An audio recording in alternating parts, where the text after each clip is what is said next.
Hi friends, welcome to special meal channel. இன்னைக்கு நம்ம special meal சேனல்ல நாம பார்க்க போறது வீட்டில் இருக்க இட்லி அரிசியை வச்சு பிகினர்ஸ் கூட ரொம்ப ஈஸியா செய்யக்கூடிய நல்ல மொறு மொறுன்னு கிறிஸ்பியான முள்ளு முறுக்கு ரெசிபியை தான். இப்போ வாங்க வீடியோக்குள்ள போயிட்டு எப்படி செய்யறதுன்னு பார்க்கலாம். இந்த முறுக்கு செய்யறதுக்கு நான் இன்னைக்கு எடுத்திருக்கிறது 1 கப் அளவுக்கு இட்லி அரிசி. இது கிராம் கணக்கில் பார்த்தீங்கன்னாக்கா 200 கிராம் அளவில் இருக்கு.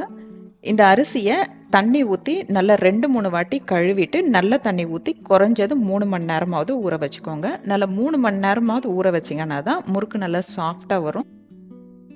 3 மணி நேரம் ஊறின இட்லி அரிசியை ஒரு மிக்சி ஜாரில் மாற்றி கொஞ்சமாக தண்ணி விட்டு எந்த குறக்குறப்பும் இல்லாமல் நல்லா நைஸாக அரைச்சி எடுத்துக்கோங்க. நிறைய தண்ணி ஊற்றி அரைக்க வேண்டாம். இன்னைக்கு கொஞ்சமாக அரிசி சேர்த்துருக்கிறதுனால நான் மிக்சி ஜாரில் சேர்த்து அரைச்சிருக்கேன். இதே நீங்கள் நிறைய குவான்டிட்டி செய்கிறீங்கன்னா கிரைண்டரில் சேர்த்து அரைச்சிக்கோங்க. நல்லா இந்த அளவுக்கு நைஸாக அரைச்சி எடுத்துக்கோங்க. அப்போ தான் முறுக்கு நல்லா ஸ்மூத்தாக நமக்கு கிடைக்கும். அடுத்ததாக நாம் எடுத்த 1 கப் இட்லி அரிசிக்கு 1/4 கப், அதாவது 50 கிராம் அளவுக்கு முழு உளுந்து எடுத்திருக்கேன். இதை மிதமான தீயில வச்சு நல்லா பொன்னிறமாக வறுத்து எடுத்துக்கணும்.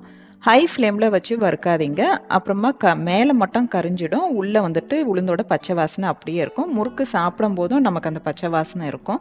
அதனால நல்லா மிதமான தீயில வச்சு நல்லா பொன்னிறமாக வறுத்து எடுத்துக்கோங்க. உளுந்து நல்லா பொன்னிறமாக வறுபட்டதும் அடுப்பை ஆஃப் பண்ணிட்டு இது கூடவே 2 டீஸ்பூன் அளவுக்கு பொட்டுக்கடலை சேர்த்துக்கலாம். பொட்டுக்கடலை நிறைய சேர்க்காதீங்க. நிறைய சேர்த்தீங்கன்னாக்கா முறுக்கு நிறைய எண்ணெய் குடிக்கும், அப்புறம் நல்லா கிறிஸ்பியாகவும் வராது. இப்போ இந்த சூட்டுலேயே இதை ஒரு 2 நிமிஷம் வறுத்துட்டு இதை எடுத்து தனியாக ஆற வச்சு எடுத்துக்கலாம்.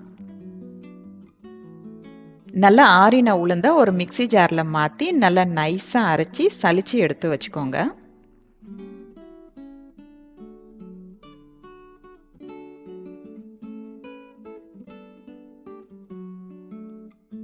இப்போ நம்ம ஏற்கனவே அரைச்சி வச்ச அரிசி மாவோட நம்ம சலிச்சு வச்ச உளுந்து மாவு, 1/4 டீஸ்பூன் பெருங்காயத்தூள், தேவையான அளவு உப்பு, 1/2 டீஸ்பூன் சீரகம், 1 டீஸ்பூன் எள்ளு, அப்புறம் நல்லா சூடாக காய்ச்சின 1/2 டேபிள் ஸ்பூன் எண்ணெய், இது எல்லாத்தையும் சேர்த்து நல்லா கலந்துக்கலாம். இந்த மாதிரி சூடான எண்ணெய் சேர்த்து செய்யும் போது முறுக்கு நல்லா நமக்கு கிறிஸ்பியாக கிடைக்கும். சப்போஸ் நீங்கள் பட்டர் சேர்க்க போகிறீங்க அப்படின்னாக்கா 3/4 டேபிள் ஸ்பூன் அளவுக்கு ரூம் டெம்பரேச்சரில் இருக்கிற பட்டர் சேர்த்து கலந்து நீங்கள் செஞ்சுக்கலாம்.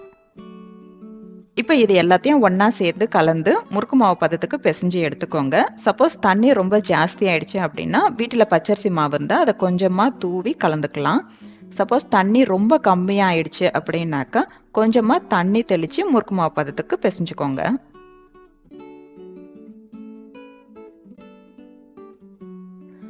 மாவை நல்லா இந்த அளவுக்கு சாஃப்டாக பிசைஞ்சு எடுத்துக்கோங்க. நான் இன்னைக்கு ஸ்டார் அச்சு எடுத்திருக்கேன். உங்களுக்கு விருப்பப்பட்ட நீங்கள் தேன் குழல் அச்சு இருந்தாக்கா அதில் கூட சேர்த்து செய்யலாம். இப்போ அச்சு உள்ளே போட்டுட்டு மாவு அதை ஃபில் பண்ணிட்டு இந்த மாதிரி ஒரு நீளமான கரண்டி எடுத்துக்கோங்க. முறுக்கு நம்ம எண்ணெயில் போடுறதுக்கு எப்போவுமே முதல் முறுக்கு போடுறதுக்கு முன்னாடி கரண்டியில் கொஞ்சமாக எண்ணெய் தேய்ச்சிக்கோங்க. அப்போ தான் முறுக்கு கரண்டியில் ஒட்டாமல் நல்லா அழகாக எண்ணெயில் விழும்.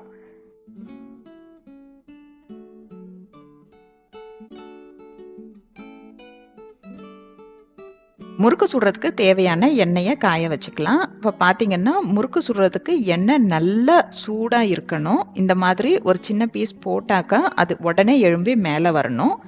எண்ணெய் காயறதுக்கு முன்னாடியே போட்டீங்க அப்படின்னாக்கா முறுக்கு நிறைய எண்ணெய் குடிக்கும். அதனால முறுக்குக்கு எப்போவுமே எண்ணெய் நல்லா சூடாக இருக்கணும். முறுக்கு ஒன்று ஒன்றா எண்ணெயில் போட்டுட்டு இந்த எண்ணெயோட சலசலப்பு அடங்குற வரைக்கும் நம்ம வெயிட் பண்ணலாம். இப்போ பார்த்தீங்கன்னா முறுக்கு வெந்துருச்சுன்னா இந்த எண்ணெய் கொதிக்கிறதெல்லாம் நின்றுரும். அதுதான் கரெக்டான பக்குவம். அந்த சமயத்தில் நம்ம முறுக்கை எடுத்துடலாம்.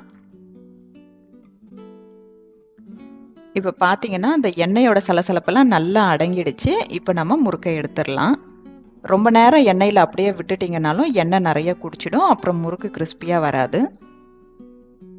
இதே மாதிரியே எல்லா முறுக்கையும் நம்ம சுட்டு எடுத்துக்கலாம்.